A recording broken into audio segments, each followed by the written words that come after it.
I'm feeling right from my head down to my purse. I'm thinking that maybe you should be the first, yeah, the first one in line to get just what I'm giving.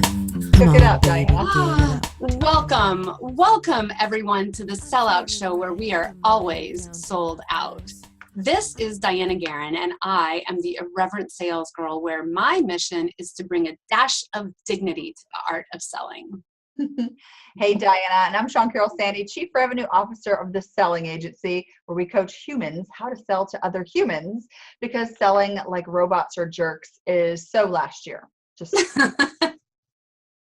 Come on, baby, give it up to anyone who's willing. So what I want to do is I want to introduce a segment, and this could be really stupid and not work out at all, but it could be fun trying. So I want to have a new segment called Surprise Your Guest. Not surprise guest for our listeners, but surprise your guest, where we call on somebody that we know, obviously, who's an expert in something, hopefully, something related. And we just ask them if they'll come on the show, like, at a moment's notice.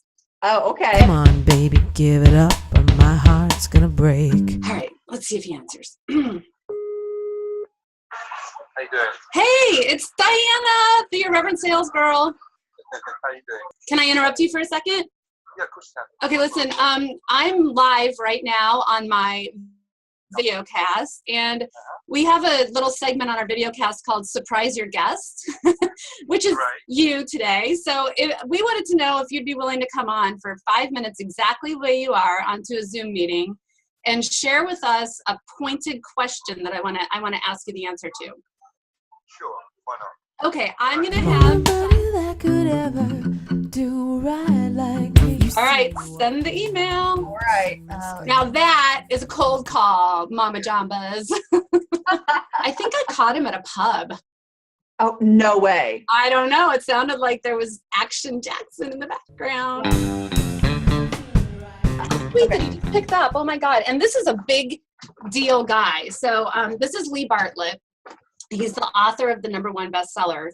But why he wrote it, which you're going to love, is the title. Hold on. The title of the book is the #1 bestseller.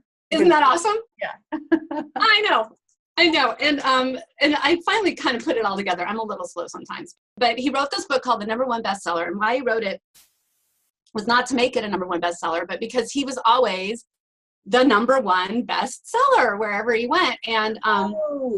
And he felt like people really didn't understand how to be, bestsellers. And he thought a lot of the stuff out there that we learn from books doesn't really actually apply.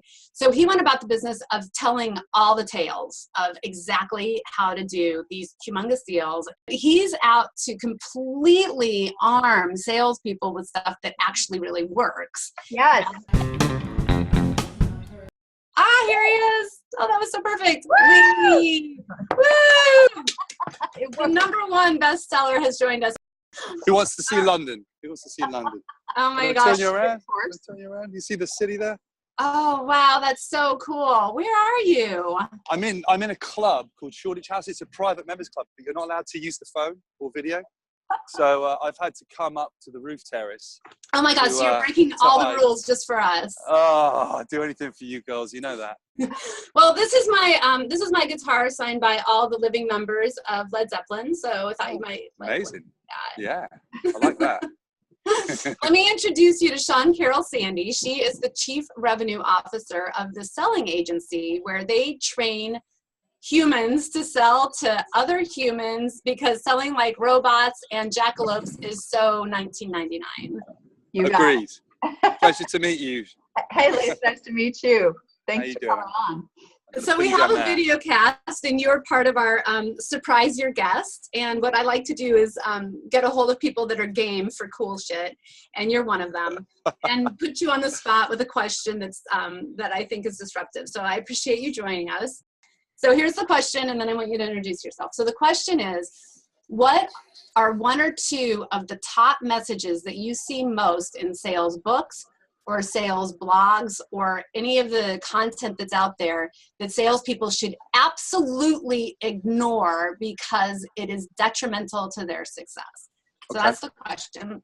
And then I'd like to give you the opportunity, Lee Bartlett, the #1 bestseller, to introduce yourself.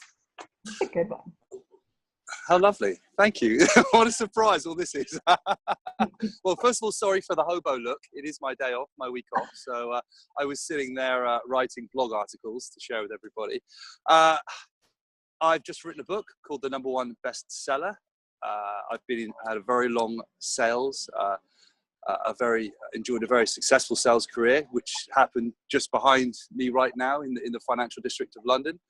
I have recently engaged heavily in social media to not just to promote my book, but I think that any great salesperson these days needs to be socially active, and it's not enough now to hold information in your brain. You need to demonstrate that knowledge in the market.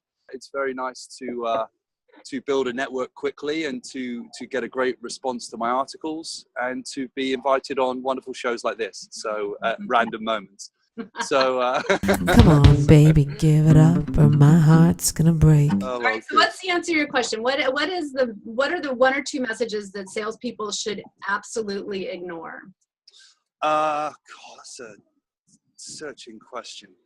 But I think that the world is moving, and I think that salespeople must embrace and adapt to what's happening in the market, and that is that their customers are behaving differently. They are more educated before you speak to them. They are looking for different things from buyers. They're looking for ethical companies. They're looking for companies that they can connect with, and that happens even before they speak to a salesperson. So I think that if you're not visible on every medium, so not just to have the relationships, but if you're not casting the net wide now, I think you're doing yourself a misservice. Yeah, and there's one thing in your paper that you wrote that I really loved that I thought broke up a lot of what the common sort of message out there is it's commonly out there that your buyer is 65% along before they contact you. Yeah. But didn't your research kind of show that that's not always the case? Well, how can it always be the case? You know, and so what I tried to do in that research paper was I interviewed a number of multinational firms with substantial operations around the world, and I asked them the burning questions that everybody's trying to argue over. One of them being, the buyer's 65% of the way through the process. I mean, I don't even know where that number comes from. But most businesses, you're not a shrewd business if you're not taking an evangelistic approach and you're not trying to meet buyers before they're in a buying cycle. I mean, you're a fool if you do that. I cannot abide the arguments that says it must be social, it must be outbound, it must be this. You are a fool. Let me hear it here first. You are a fool if you think that you take one rigid approach to market, because what's going to happen is you're going to come up against another company and who has a more flexible, embraces everything at their disposal, and they're going to wipe you out. So just as we sell based on leverage, let's call it leverage. You have to leverage everything at your disposal to make a sale. You have to strategically leverage everything at your disposal. So as I said, I can't, but please don't listen to everybody that says you must do this or that. You must have an open mind and do what's right for your customer. It's about the customer. If they're on networks, and they're predominantly on networks, be on networks. If they're not, my customers were senior investment bankers and C-suite execs. Go and try and find them on LinkedIn. Right. Yeah, I'm from Memphis, and so when we do this, just preach. I wish I had my lighter. I could hold up my lighter and. Does that help? I'll give you a few more if you want. Hey, bring it on. I'll give you some of my bugbears. This one is my absolute. Responsiveness. Nobody responds anymore. In my line of work, our clients needed a response immediately. So I'm used to responding. But you send me an email, you'll get an email back. Right. Unless I'm in a meeting, there's no delay. And what I see now is I see people reaching out to me, let's say on social or on all kinds of mediums, and asking me a question, me helping them, and then they just don't bother responding again. I just find I'm incredulous. So, it seems that you can differentiate yourself just by doing small things like responding in an appropriate and timely fashion. Mhm. You know, and that to me is a learned thing since publishing my book and being more active on social and building, say, a personal brand. Because in my career, if you did that, you were toast, you were finished. So responding's a big one for me, a big one. That is so huge. That's so great. All right, so pitch your book. Tell our audience where we can find you. And Sure. Amazon is where you can find me on all the usual suspects. So Amazon's great. My website's a great place for all of the different resources, all my blog, everything. LeeBartlettBestseller.com. My book's about my career. It's not a textbook.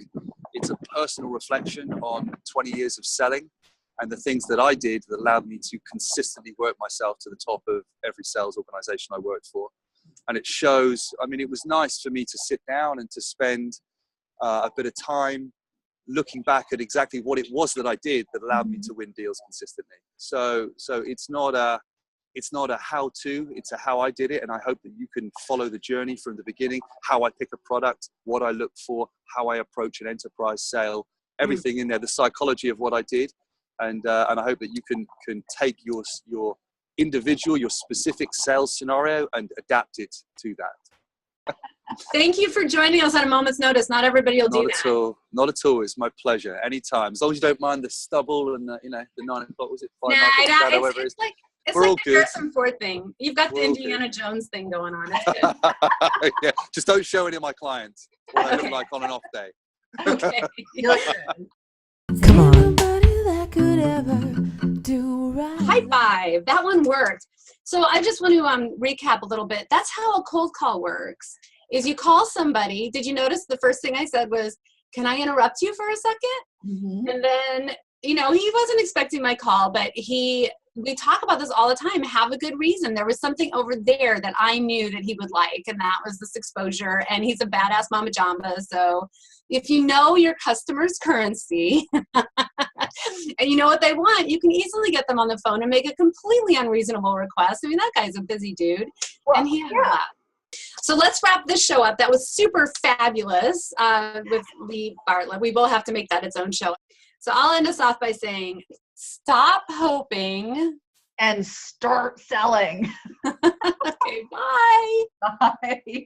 Nobody that could ever do right like me. Oh yeah.